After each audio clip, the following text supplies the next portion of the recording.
Graça e paz, amados. Boa noite, Deus abençoe a sua vida. Abram aí para Gênesis capítulo 2. Estamos aí no início do início.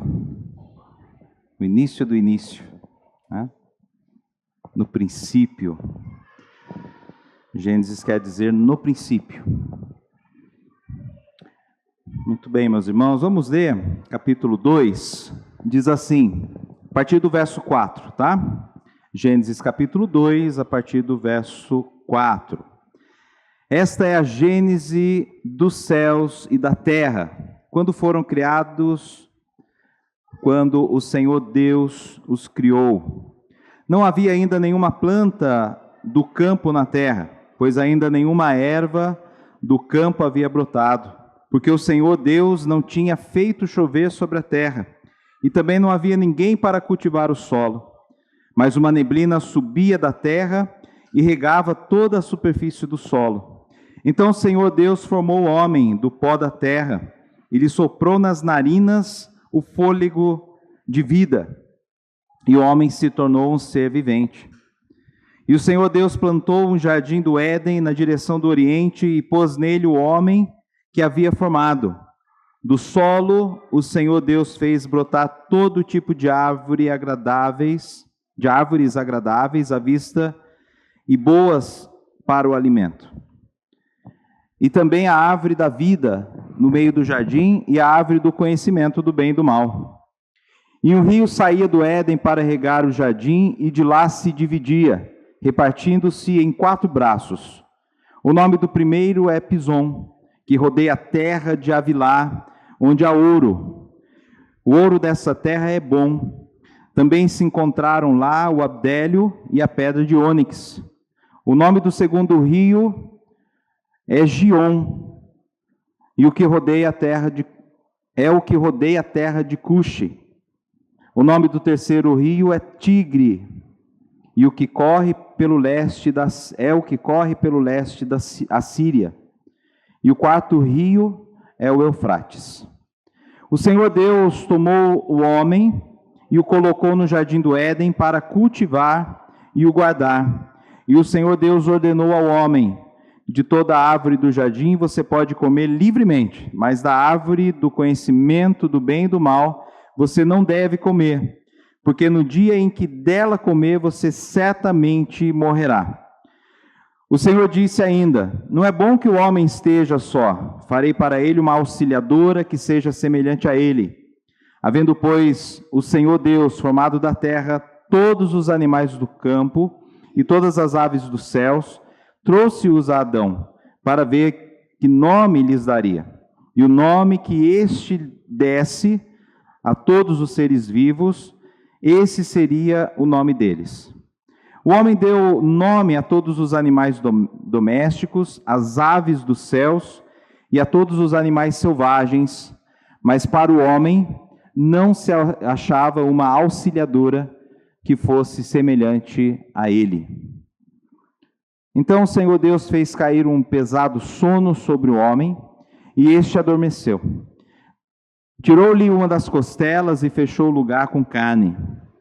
E da costela que havia tirado do homem, o Senhor formou uma mulher e a levou até ele. E o homem disse: esta afinal é osso dos meus ossos e carne da minha carne. Será chamada varoa, porque do varão foi tirada. Por isso o homem deixa pai e mãe e se une à sua mulher, tornando-se os dois uma só carne. Ora, um e outro, o homem e a sua mulher, estavam nus e não se envergonhavam. Já oramos? Vamos. Um versículo de destaque, né? Está no versículo 7. E formou o Senhor Deus o homem do pó da terra. Formou o Senhor Deus o homem do pó da terra. E esse é o resumo, ou o versículo-chave, alguns diriam assim, desse capítulo, né? Deus foi lá e formou o homem. ele tinha um propósito para o homem. Algo especial ele formou naquele momento ali. Gênesis 2, ele usa palavras diferentes para falar do mesmo fato da criação, enfatizando aspectos diferentes. Então é como se você pegasse o sexto dia, né? Porque tudo isso aconteceu no sexto dia da criação. Os animais foram criados da terra, né? Deus formou os animais do pó, e assim também formou o homem do pó, né? E agora, o que nós estamos vendo aqui no capítulo 2 de Gênesis é como se pegássemos uma lupa e observássemos o Gênesis, o sexto dia de Gênesis, o sexto dia da criação. Quando Deus, então, criou ali os animais, criou o homem. Então, o capítulo 2 dá um foco na criação, no sexto dia da criação. E o que veremos aqui? Que Deus, ele recapitula a obra da criação. No versículo 4 a 6. No versículo 7, ele forma o homem.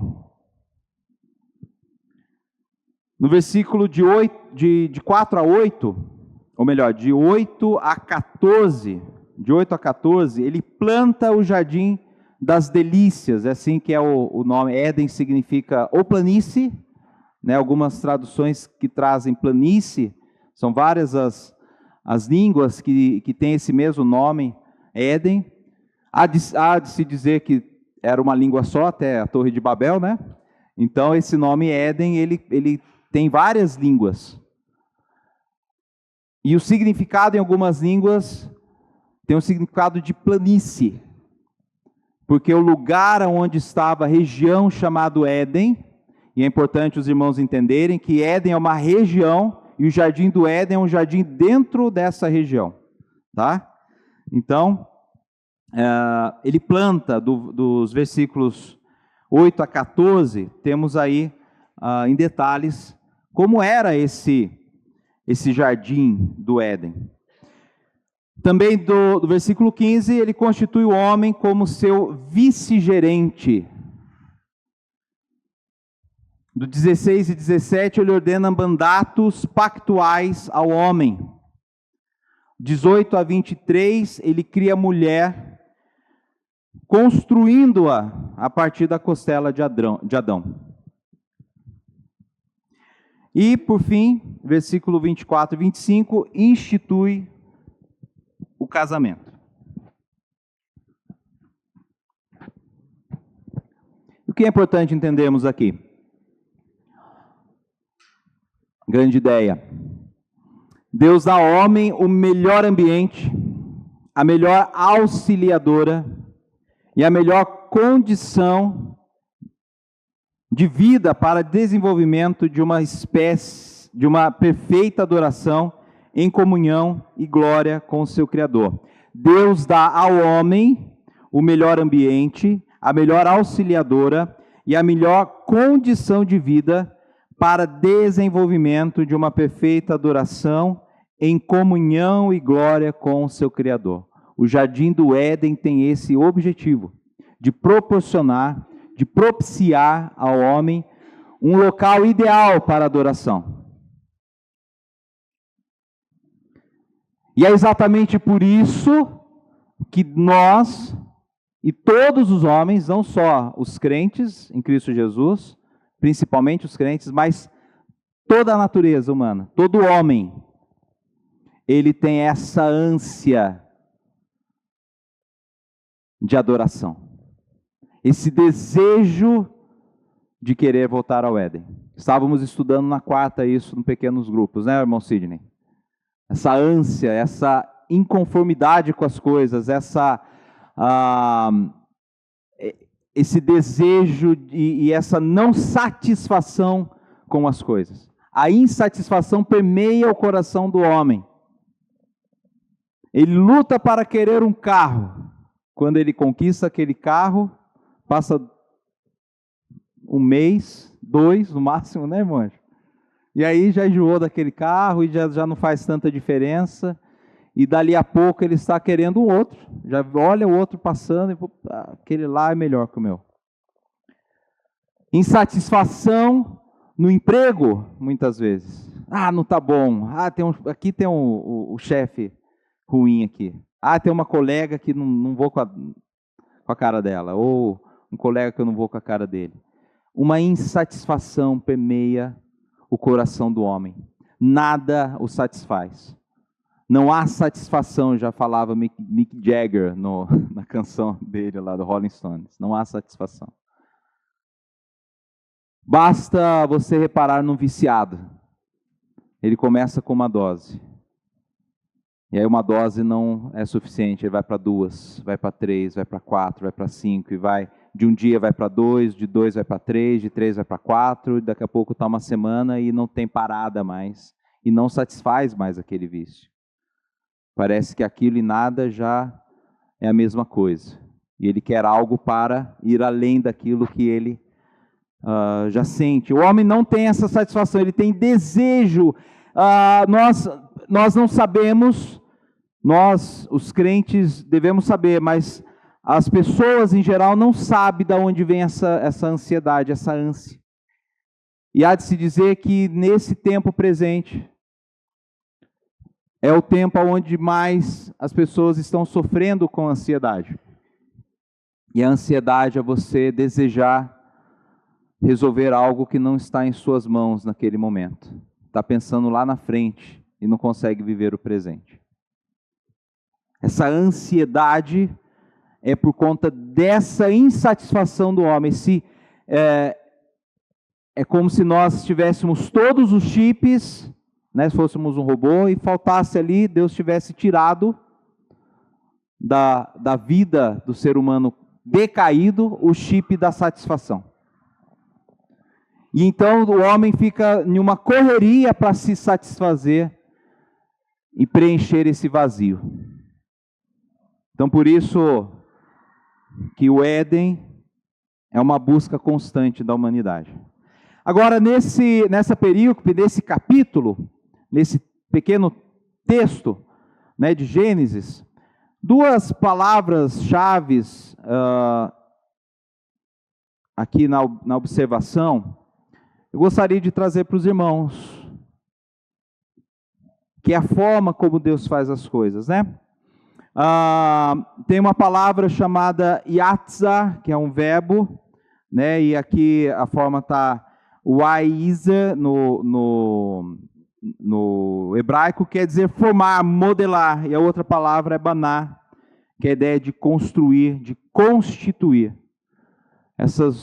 A diferença nessas duas construções, e são duas palavras-chave de destaque para essa leitura nossa. E depois os irmãos vão entender por que essas duas palavras. Agora, a primeira coisa que nós devemos então, e eu já dei uma introdução, é o Jardim das Delícias. Éden é o Jardim das Delícias. E quando eu falo delícia, é da satisfação plena, por isso esse nome. O lugar onde o homem ele encontra satisfação. E não há mais angústia, não há mais desespero. Né? Esse é o lugar onde Deus constituiu ali no 6º dia. Ele começa dizendo, esta é a Gênese. Gênese aqui também, a tradução melhor seria gerações. Talvez algumas versões bíblicas está como geração. Né? Esta é a Gênese, ou esta é a geração dos céus e da terra, quando foram feitos. O verbo aqui é bará, no hebraico. Naqueles dias que o Senhor aqui é uma tradução da palavra Yahvé. E Elohim, né? Lá em Gênesis capítulo 1 e 1 só diz Elohim, né? Aqui é acrescentado Yahvé Elohim. E ele fez, o verbo aqui é azá, fez céus, terra e céus. É um versículo muito próximo do versículo 1 do capítulo 1. É um versículo muito próximo. No princípio, criou Deus os céus e a terra. Né? E aqui, essa é a Gênese, ou gerações dos céus e da terra, quando foram feitos, naqueles dias que o Senhor, Elohim, Deus, fez a terra e os céus. Então, como eu disse, há uma lupa em cima do sexto dia. O versículo 5, ele tem um destaque: não havia ainda nenhuma planta no campo, na terra, pois ainda nenhuma erva do campo havia brotado, porque o Senhor não tinha feito chover sobre a terra. E também não havia ninguém para cultivar o solo. Aqui o versículo ele destaca a necessidade de alguém para cultivar o solo. Se não havia chuva, não brotou ali uma erva, né, para erva ali no sentido da verdura, talvez o legume, né, são ervas comestíveis, né? E então o autor ele destaca que não havia ninguém para cultivar. E a ideia de cultivar aqui é, de fato, plantar e colher. Plantar e colher. O cultivo do alface, né, do tomate, da abobrinha, da couve. Couve é bom, hein? Lembro, meu sogro estava lá, plantava couve na roça. Eu descia com ele, eu já vinha comendo o talo de lá. Tão gostoso que é, meio doce, né? Muito bom. Cultivo, plantar e colher. Não tinha ninguém. Aí o versículo 6, ele complementa o 5, com relação ao que acontecia quando ainda não havia chuva. Né? O que acontecia então? Se não chovia, como que as coisas cresciam? Como que as coisas eram regadas?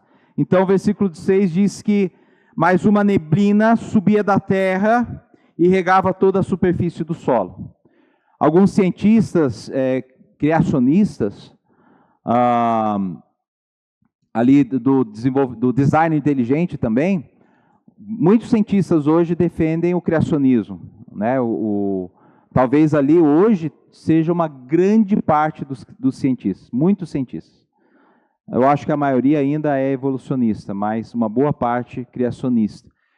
E os que são bíblicos, né, que olham para a Bíblia para entender aqui, Marcus Eberlin, por exemplo, ele vai dizer que o jardim, o Éden, a terra, ela tinha uma condição ideal para o ser humano. É como se fosse uma estufa. Né? Você vai no cultivo de morango e atibaia, por exemplo, existem estufas. Por quê? Estufa para conservar o ambiente ideal para a planta. Tem como você controlar, fazer um ambiente controlável. E diz que, nessa época aqui, a temperatura ela não passava de 25, 26 graus. E também não abaixava menos de 19, 20 graus, uma coisa assim. Ficava entre essa variação de 5 graus. Não havia, porque não havia chuva, não havia mudanças climáticas, né, fossem consideráveis para ter mudança de temperatura. Então, há alguns que defendem que até o ser humano era maior na sua estatura do que a média de estatura do que somos hoje. Né? Então, por quê? Porque havia um ambiente propício a isso. Então, como não havia chuva, subia essa neblina. Então, era um ambiente totalmente controlado, né, e propício para o cultivo, enfim. A comida era muito mais saudável, enfim, né, a abundância de espécie, de alimentos tinha nessa. E a natureza do homem era vegetariana, até, a gente vai ver isso até o Éden, até a Arca de Noé, né? Depois da Arca de Noé, o homem passa a comer carne, tá? Muito bem. Versículo 7. Versículo 7, então, nós temos o homem criado por Deus, esse ser criado por Deus, então ele recebe o fôlego de vida. Vou detalhar mais à frente. Versículo 8 e 9, um lugar especial, paraíso chamado Jardim do Éden, é um lugar ideal, e lá havia liberdade. Vamos ver aqui, 8. E o Senhor Deus plantou um jardim no Éden, na direção do Oriente, pôs nele o homem que havia formado. Do solo o Senhor Deus fez brotar todo tipo de árvores agradáveis à vista e boas para alimento, e também a árvore da vida no meio do jardim, e a árvore do conhecimento do bem e do mal. Né? Então, o que nós temos aqui? um lugar propício, um lugar ideal. Né? O que havia lá? Olha o que havia lá. Liberdade, havia prazer, havia delícia sem igual, água abundante, formosura, temperatura agradável, como eu disse, bosques com frutas maravilhosas, abrigo, deleite, não abrigo de leite, abrigo e deleite, né? Você se deliciava, né? Harmonia do trabalho e descanso. O trabalho não era algo pesado, não era algo que você precisava suar, era algo leve, e você tinha descanso, você não tinha ali a obrigação, né, de plantar, porque se não plantasse não ia colher, não, estava tudo propício, harmonia do trabalho, descanso e etc. Então logo não havia fome, cansaço, sede, angústia, conflito de pensamentos, discussões, qualquer sentimento ruim. O que imperava lá? Somente o bem e o bom. O bem e o bom. Era isso que imperava no Jardim do Éden. Como eu disse, esses 2 primeiros capítulos e os 2 últimos capítulos da Bíblia são 4 capítulos únicos que não há interferência do pecado, né? Os 2 primeiros versículos da Bíblia, os 2 últimos da Bíblia, não há interferência do pecado. Então não tem essas coisas aqui. Agora olha o que a região do Éden, a gente sai do Jardim do Éden, vai para a região do Éden, tá? Um rio saía do Éden para regar o jardim e de lá se dividia, repartindo-se em 4 braços. Então, o Jardim do Éden era irrigado por um rio e após o jardim, né, após essa região, dali se dividia 4 rios, né? O nome do primeiro, Pison, que rodeia a terra de Havilá, onde há ouro. O ouro dessa terra é bom. Também se encontravam lá o bdélio e a pedra de ônix. O nome do segundo rio é Gion, e o que rodeia a terra de Cuxi. O nome do terceiro rio é Tigre, é o que corre pelo leste da Síria. E o quarto rio é o Eufrates.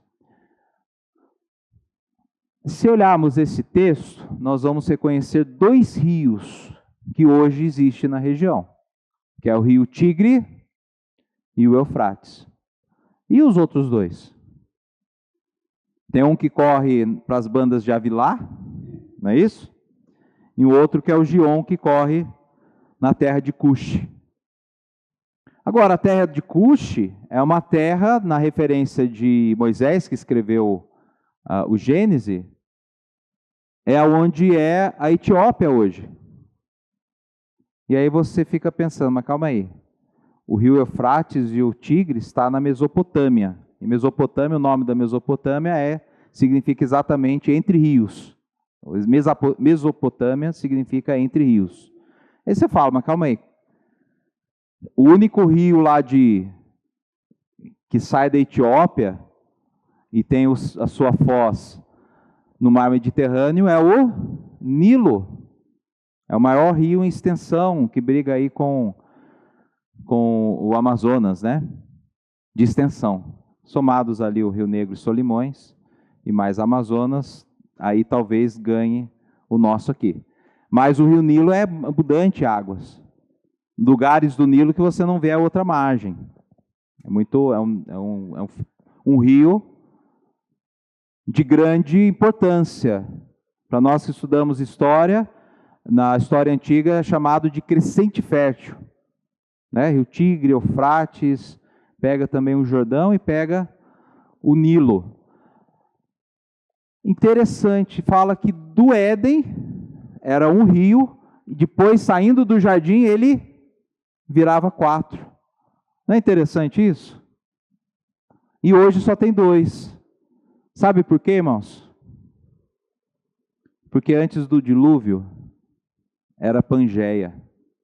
O que é Pangeia? Era uma terra só. Não tinha esse mapa que nós conhecemos hoje, não era dessa forma. Era uma massa só. Quando nós olhamos para Gênesis 1, na criação, nós vemos que está no singular a terra.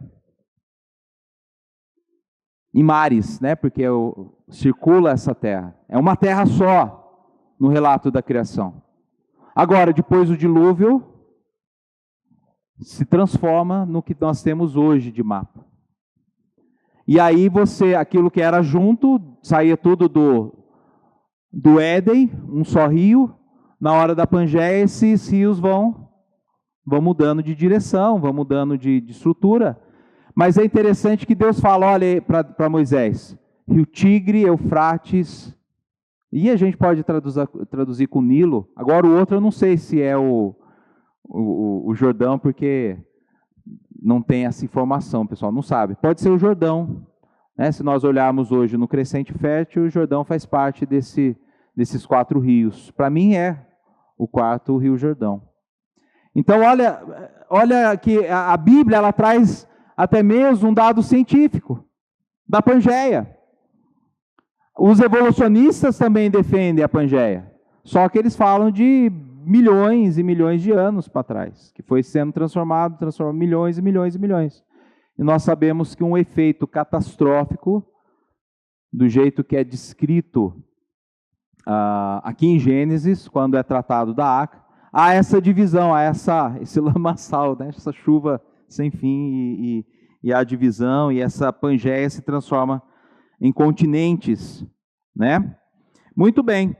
Então, aqui nós temos então um relato de como era o Éden, não só o jardim do Éden, mas a região do Éden. E o 15, isso. Aí precisamos voltar para o 7, porque eu falei que falaria do 7. O homem ele é modelado por Deus à sua imagem, versículo 7. Vamos ver versículo 7. Então o Senhor Deus formou o homem do pó da terra e lhe soprou nas narinas o fôlego de vida, e o homem se tornou um ser vivente. Alguns vão dizer assim, mas a diferença do homem para os animais é que Deus soprou nas narinas. Deus soprou nas narinas de todos os animais. Não está detalhado aqui, mas usa ser vivente. Para se tornar ser vivente, precisa do fôlego de vida. Senão não se torna ser vivente. Então não há diferença nesse sentido. A diferença está naquilo que diz o versículo 26 do capítulo 1. Façamos o ser humano a nossa imagem e semelhança. Tá? Então, se você já ouviu dizer que a diferença de nós para os animais é que Deus soprou nas narinas do homem, não é essa a diferença. Ele soprou em todos os seres viventes, senão não se tornava seres vivos. E prova disso está no versículo 19, nós vamos ver um pouquinho mais adiante, tá bom? Então, qual que é a diferença? É que Deus fez os animais e Deus fez o homem, a sua imagem e semelhança. E como que Deus forma o homem? O nome Adão vem de Adam, que e esse Adam, ele tem semelhança ao pó da terra, que é Adama. Então o versículo traduzido é: Deus formou Adão de Adama. Né? Deus, ele formou, ele modelou. O verbo aqui é modelar, como se ele pegasse uma argila e fosse modelando o homem. E ali ele formou o homem à sua imagem e semelhança. Né? Nós trazemos algumas coisas que são a governança, a moral, alguns atributos Deus passou para o ser humano. São os atributos comunicáveis. Nós somos semelhantes a Deus nisso, no autogoverno, em tudo isso daí. Os animais não têm. Tem sombra disso, mas não tem nada parecido com o ser humano. Não dá para comparar nenhum animal com o ser humano. Às vezes você acha bonitinho porque o cachorro ele te obedeceu ali e tal, mas ele pode ter certeza que ele obedeceu em troca de alguma coisa. Ou é de comida, ou é de... Né, ele não vai fazer porque ele tem um autocontrole, porque ele pensou que que isso agradaria o dono. Eu vou fazer meu dono feliz. Não, ele faz que é para responder a um estímulo. Né? Ele responde a um estímulo. Né? Muito bem. Então Deus ele cria do pó da terra o homem e modela a sua imagem e semelhança. Adama significa uma terra que ela é avermelhada, um tipo de solo chamado saprolito. Então, alguns defendem que o homem ele foi criado ali muito parecido com a pele, o tom da pele do homem era tom parecido com a do índio. O nosso Tapajós aqui, o nosso índio aqui do Brasil, que diz que é a única fórmula ali, né, que dá para modificar, a partir desse princípio, né, a partir dessa origem de cor, dá para você ir tanto para o negro quanto para o branco. Né? Então, diz que o homem foi formado, e exatamente o nome Adama, né, que é terra, depois Adam, que vem de Adama, é uma terra avermelhada. Seguindo, o homem foi criado em semelhança de Deus, com autonomia e senso de moralidade, dos versículos 15 a 19. O homem ele foi constituído como vice-gerente de Deus, com a responsabilidade de guardar e cultivar o jardim de Deus. Deus deu recursos aos homens e continua dando. Né? Nós temos recursos porque Deus nos deu esses recursos. E o recurso que ele deu no Éden, ali ele tinha que cultivar e guardar o Éden, diz ao versículo 15, no final dele. Né? Colocou ele no jardim do Éden para o cultivar e o guardar. Também ele ordena mandatos pactuais ao homem. Deus ordenou. Né? O que ele ordenou? E quando há uma ordem, há um mandato pactual aqui. A gente consegue identificar um pacto do homem para com Adão. Quais os benefícios desse pacto? Ele poder comer livremente de todas as árvores. Esse é o benefício do pacto. Está aí o jardim, pode ficar à vontade para comer todas as árvores. Menos, e aí vem no pacto, né, a ordenança de Deus. Mas da árvore do conhecimento do bem e do mal você não deve comer. Então, qual que era o direito de Adão? A liberdade para comer da árvore da vida e todas as outras do jardim. Sabe como eu imagino, como artista, como eu imagino que eram essas árvores? Que a árvore da vida era uma árvore muito esplêndida e bela. E a do conhecimento do bem e do mal, nem tanto. Acho que era uma árvore mais simples, talvez até mais feinha, assim, comparado com a beleza da árvore da vida, né? Porque Deus não tinha nenhuma, apesar de Eva depois olhar, mas a gente tem ela tem uma influência ali para olhar direito naquele fruto. Mas eu tenho para mim que a árvore ela era uma árvore comum, a árvore do conhecimento do bem e do mal. Deus não ia fazer uma árvore linda para ser tentação, porque Deus a ninguém tenta. Né? Ele não ia tentar o homem com uma árvore belíssima, para ficar ali o homem passar e falar, puxa, todas as árvores são, essa daqui é a mais bonita de todas elas, eu quero comer desse fruto. Não, acho o contrário. Acho que era feia mesmo, era né, uma árvore que não.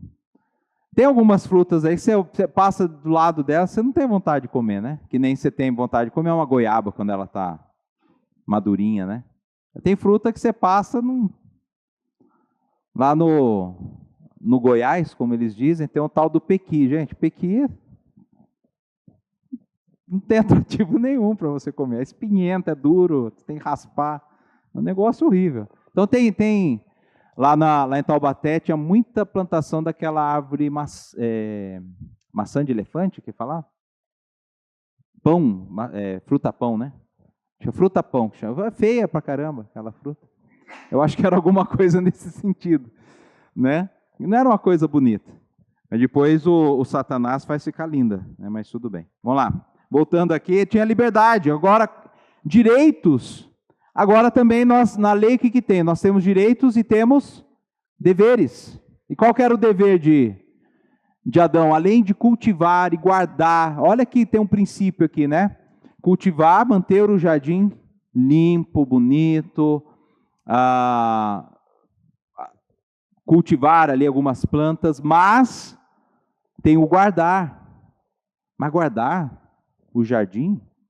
Guardar aqui no sentido de preservar, né?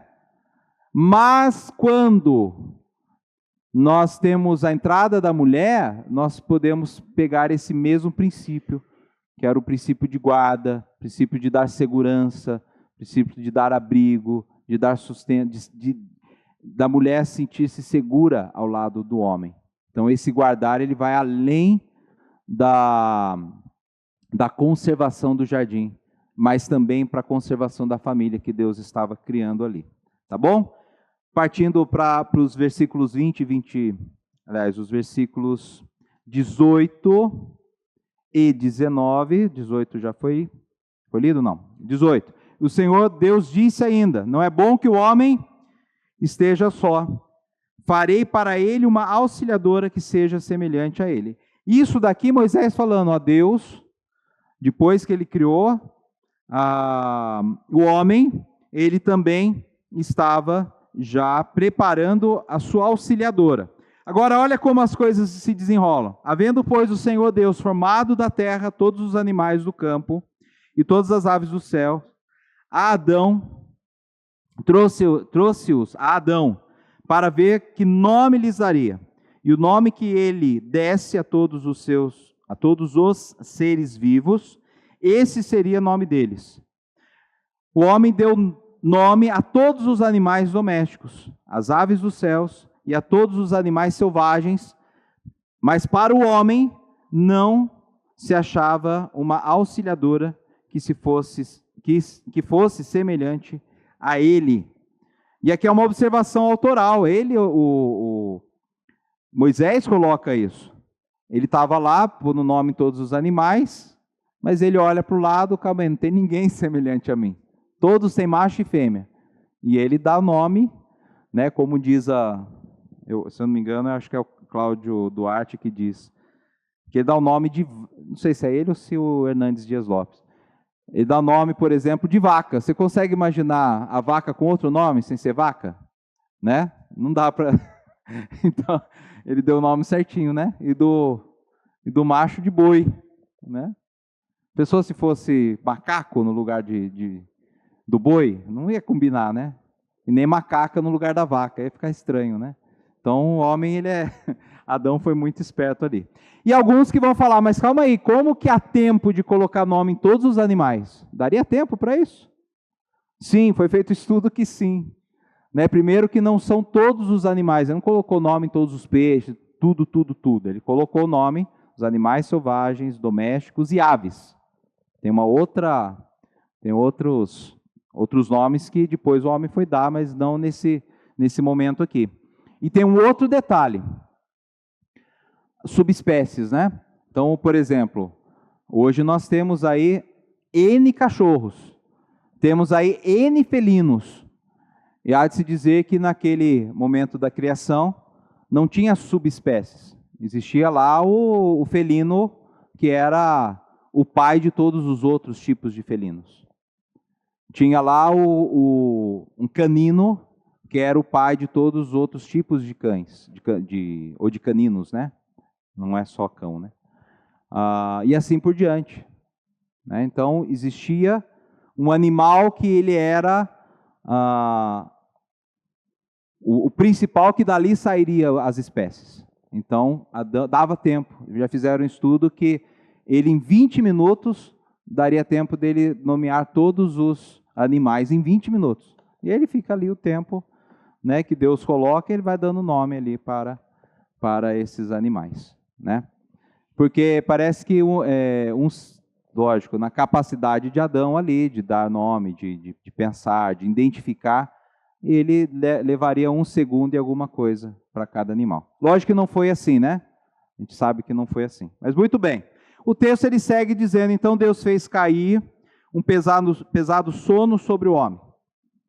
E aí a gente entra aqui na constituição da mulher. Quando Deus, então, aqui no caso Moisés observa,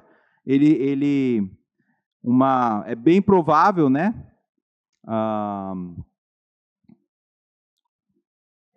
É bem provável que Adão também tivesse pensado dessa forma. Estou olhando para o lado, não estou vendo ninguém semelhante a mim, né? Então o autor ele encaixa isso, mas para o homem não se achava uma auxiliadora que fosse semelhante a ele, né? Versículo 19. Então Deus cria a mulher como? Faz o Adão cair num sono, né? Como se fosse ali uma anestesia, né? Um profundo sono, e tirou do seu lado uma costela. Agora a gente sabe que a costela ela tem todas as informações genéticas. Diferentemente do Adalto Lourenço, eu não penso que ali houve o primeiro clone, porque clone é clone.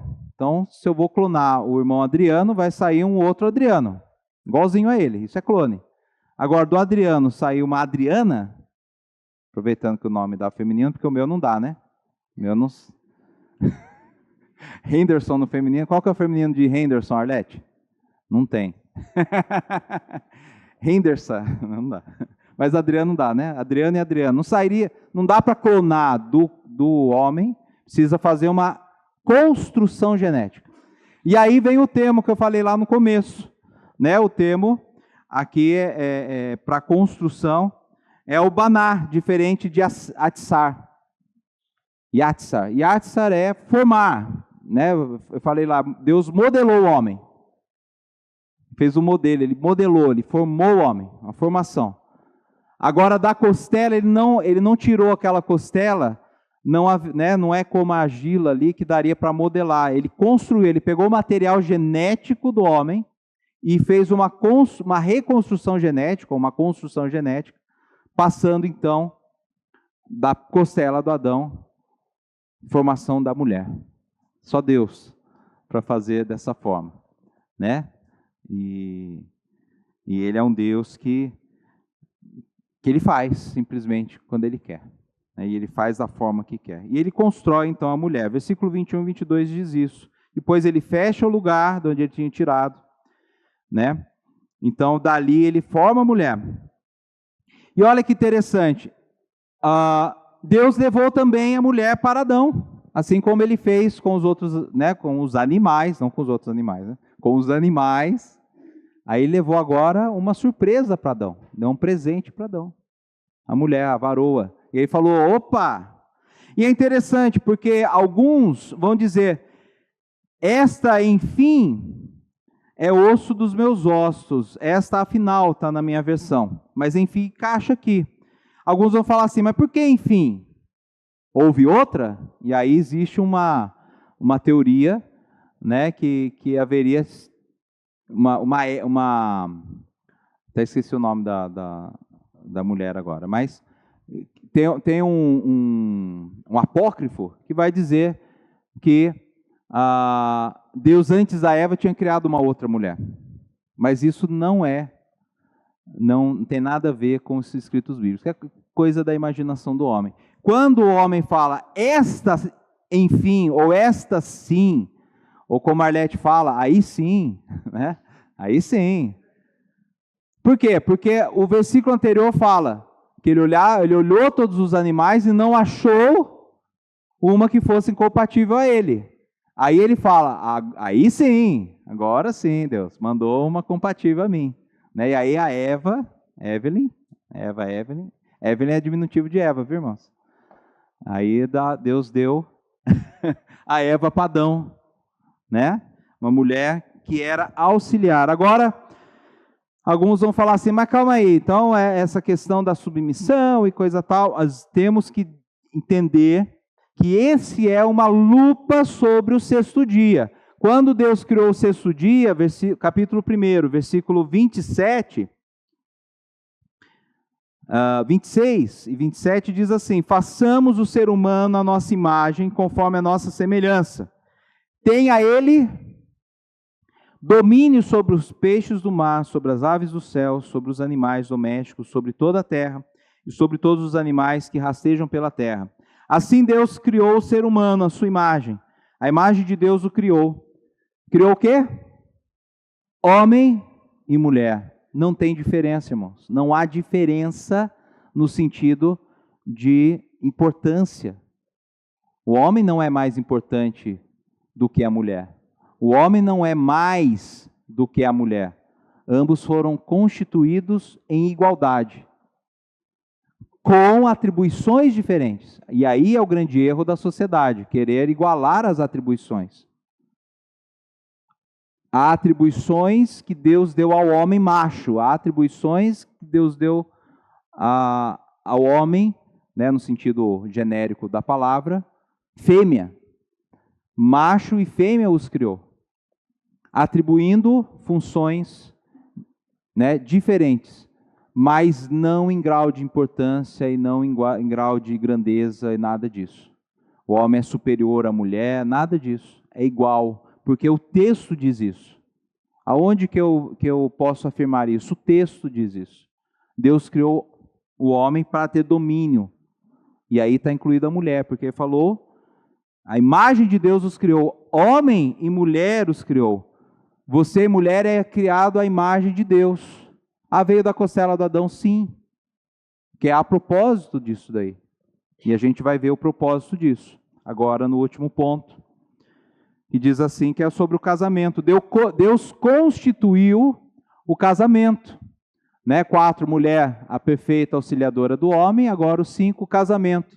Deus constituiu o casamento em um ambiente propício. Olha que lugar maravilhoso para constituir família, o paraíso, né? Tinha tudo lá. Então, olha só, o que acontece? Versículos 24 e 25. Por isso o homem deixa pai e mãe e se une à sua mulher, tornando-se os dois uma só carne.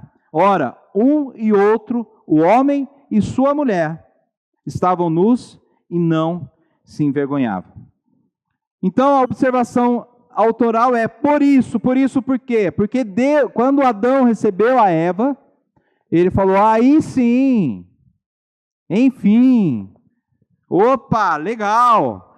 Então, por isso, porque Adão reconheceu que aquela mulher era osso dos ossos dele, que era carne da carne dele, ele falou, Ish, o nome dela será Isha.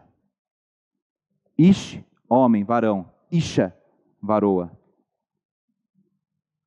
Varão, varoa. O nome dela será varoa. Ela é mulher. É a minha mulher. Sou eu, versão feminina. Né? Feminina. Entenderam bem? Ele reconhece. Aí por isso Moisés, o que ele vai falar? Que o homem deve deixar pai e mãe. Então aqui, qual que é a intenção? A constituição, a formação, né? O ideal cultural. Se eu deixo meu pai, deixo a minha mãe para unir-se a uma mulher que também deixou seu pai e sua mãe, o que ambos serão? Família. E o que é uma família? É uma nova cultura. É um ambiente onde vai ser constituída educação, conhecimentos, arte, culinária e cultura. Constituição, e aí também a questão de passar por uma geração a outra o legado. Né? A minha família constituiu um legado, e agora o meu filho, no caso, eu tenho uma filha, a filha vai pegar o meu legado e vai constituir uma outra cultura, que ali ela vai construir uma cultura da parte dela, para que os filhos dela sejam também aculturados de uma outra maneira. E olha que interessante, aqui nós precisamos entender um princípio que nós temos que ter como família. Nós devemos constituir seres adoradores a Deus, porque esse era o objetivo do Éden, que a família fosse adoradora a Deus, né? A nossa grande ideia está em cima disso. Deus dá ao homem o melhor ambiente, a melhor auxiliadora, a melhor condição de vida para desenvolvimento de uma perfeita adoração em comunhão e glória com o seu Criador. Quando eu passo isso, né, eu estou tendo aqui agora uma formação cultural. Ou seja, é uma união unidirecional. Tem uma direção, tem que ser, ambos têm que partir para uma direção só. União unidirecional, aonde você forma a cultura ali. 2, o texto diz, o homem deixa seu pai e sua mãe e se une à sua mulher. Unir-se à mulher, reconhecer osso dos meus ossos, carne da minha carne, indica uma união monossomática, aonde ambos, como diz o texto, tornando-se os dois uma só carne. A ideia é aqui até um conceito filosófico, não real, que tirou a costela e encheu de carne no lugar. Isso é o sentido real. Mas o sentido filosófico é que a costela, ela chama metade. Também é o termo para metade. Então, quando Deus tira a costela, filosoficamente a gente tem que entender que Deus tirou de Adão a metade. E agora ele encontrando, por isso que tem esse termo, não tem esse termo por causa disso, mas casa com o termo que nós usamos. Encontrei minha cara à metade. Não fala isso? Quando você encontra a pessoa certa, encontrei a minha cara à metade. A tampa da panela, né? O chinelo para o pé cansado. Não, isso é feio, né? Chinelo para o pé cansado. Mas é isso daí. A gente encontra a outra cara à metade, né? Então, uma união monossomática. 2 se tornarão uma só carne. E isso foi instituído lá no Éden. Aí diz o texto, tornando-se 2 uma só carne. Ora, um e outro. Esse um e outro é interessante que é um e outro. Um e outro. 1 mais 1 igual a 2. Na soma de Deus aqui, 1 mais 1 igual a 1. Mas é 1 com 1. Não é 1 com 2, não é 1 com 4. Não é 4 com 1.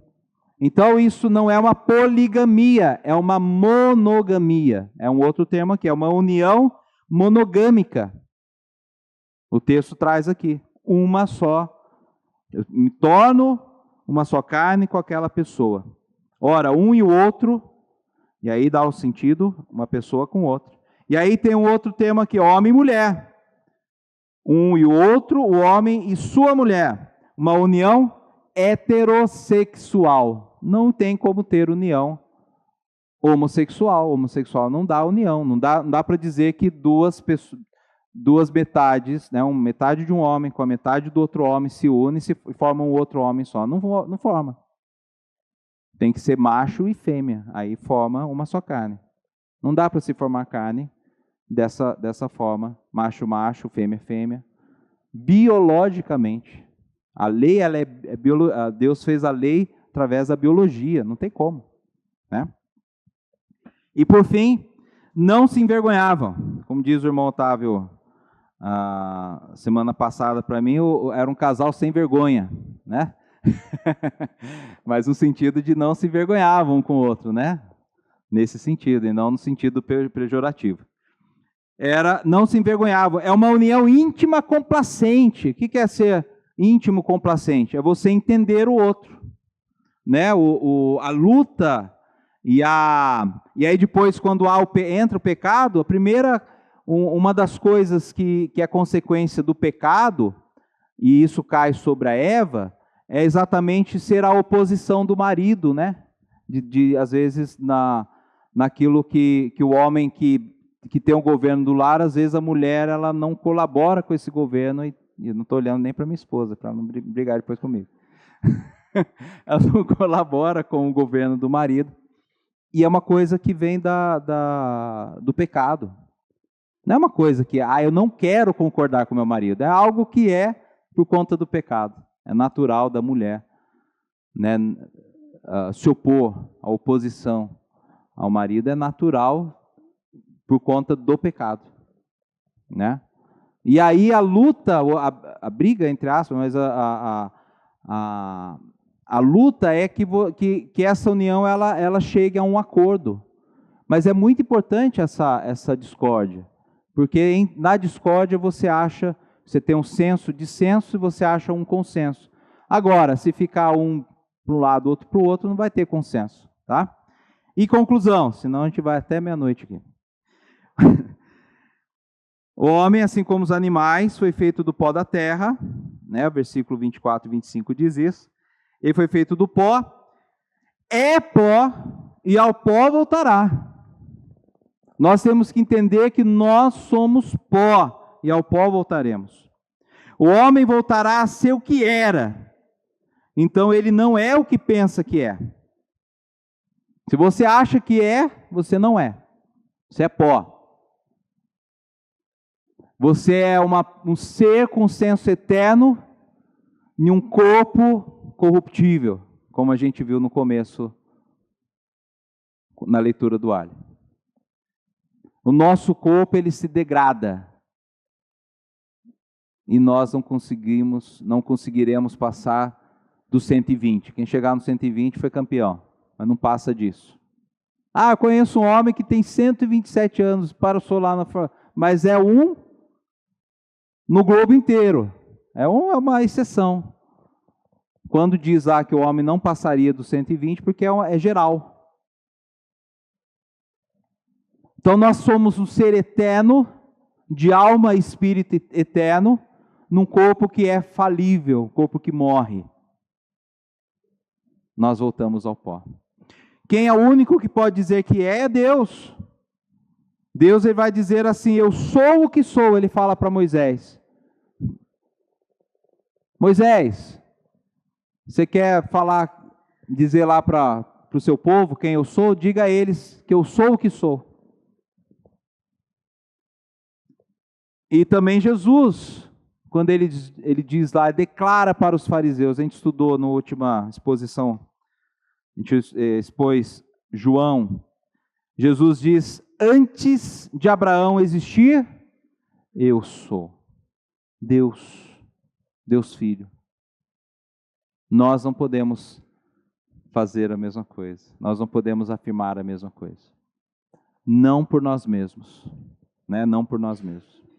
Agora,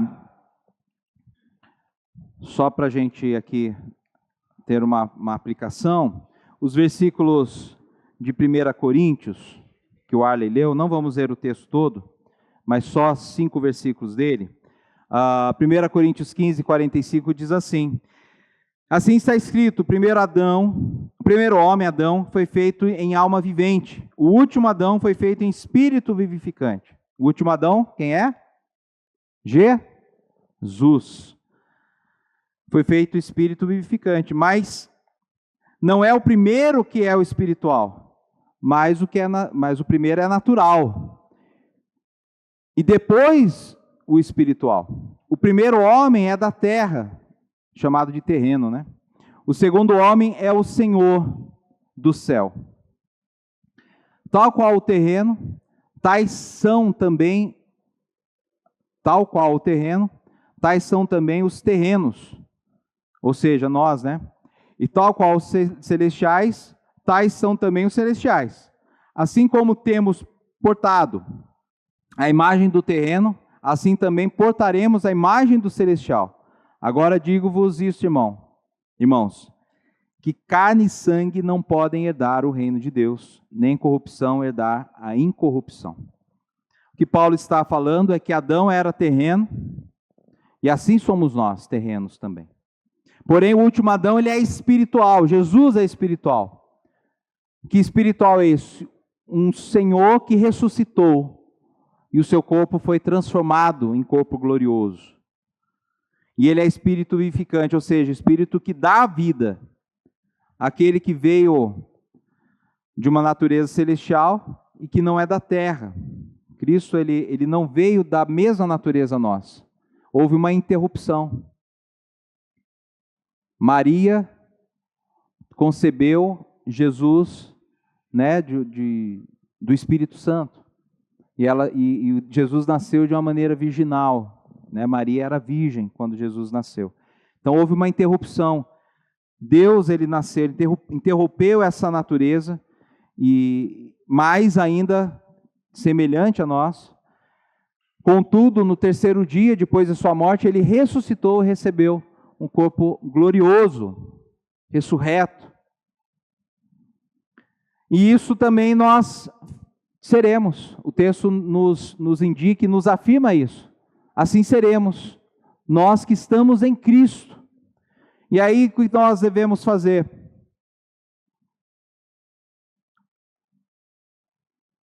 Primeiro de tudo, nós temos que entender que nós não somos o que pensamos ser.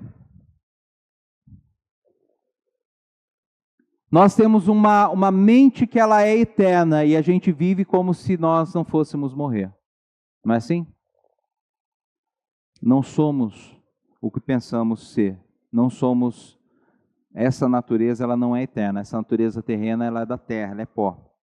Não podemos levar nada daqui. Somos de natureza terrena, mais uma vez, somos pó. E a pergunta que não quer calar é: será que eu tenho certeza de que ao morrer estarei no lar celestial com Cristo? Estarei recebendo um corpo glorioso, semelhante a Cristo, em sua ressurreição? Porque essa é a verdade, somente os que estão nele podem ser considerados possuir essa nova natureza, que é espiritual. Romanos 8, de 16 a 23, eu não vou ler, mas vou lembrar aos irmãos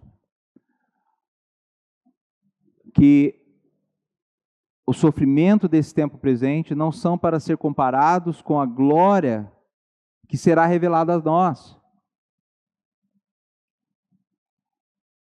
Depois ele vai dizer que o mundo, a natureza, os seres criados estão em ardente expectativa para essa revelação dessa glória em Cristo. Você está preparado? Você faz parte desse povo que receberá esse corpo glorioso? Fique aí para você pensar se você faz parte desse grupo que estará com Cristo assim que morrer. Saiba que você não tem um corpo eterno, você vai morrer. Agora, a alma tem um destino eterno, ou é o inferno, ou é o céu. Em que grupo você pertence? Vamos orar. Pai querido, Deus amado, somos gratos por esta noite, pela Tua palavra. Age em nós na conformidade do Teu querer. Faça em nós, ó Deus, a grande transformação de vida, para que glorifiquemos ao Senhor e recebamos do Senhor essa natureza espiritual, essa nova criação, a partir do Senhor Jesus Cristo. Esse corpo glorioso que iremos receber uma vez que estamos no Senhor. Nos abençoe, ó Deus, peço em nome de Cristo Jesus. Amém.